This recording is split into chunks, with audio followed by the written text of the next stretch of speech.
बिस्मिल्लाहिर्रहमानिर्रहीम। अस्सलाम वालेकुम। आज हम जमात छठी का काम समझेंगे। सबक का नाम है हमारा परचम।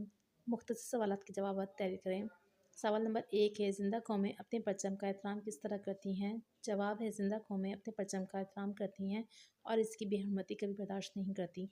सवाल नंबर 2, हमारे कौमी परचम के रंग से क्या ज़ाहिर होता है?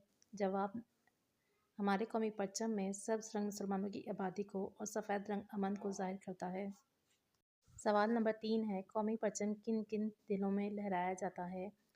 जवाब है, कौमी परचम यौम आज़ादी, यौम इस्तक़लाल, यौम क़ायद-ए-आज़म, यौम पाकिस्तान और दूसरे कौमी दिनों में लहराया जाता है।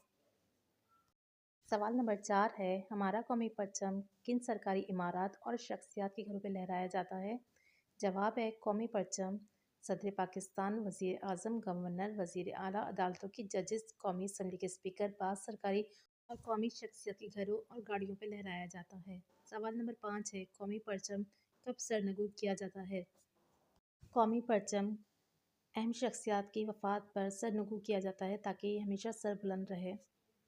अब बारी आती है खाली जगहों की। आपको ये खाली जगह दिए गए अल्फाजों से पूरी करनी है। नंबर 1, सफ़ेद रंग अमन की इलामत है। नंबर 2, कौमी परचम पहली बार कराची में लहराया गया।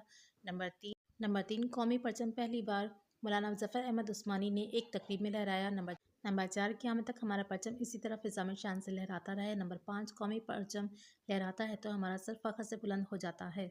अल्फाजों को अपने जुमलों में इस्तेमाल करें। पहला जुमला है अदब, हमें अपने बड़ों का अदब करना चाहिए। दूसरा है आबादी, परचम में सब्ज़ रंग आबादी को ज़ाहिर करता है। शक्ल, कौमी परचम की शक्ल मुस्ततील है। सरनगू, कौमी परचम की अहम शख्सियत की वफ़ात पर सरनगू किया जाता है।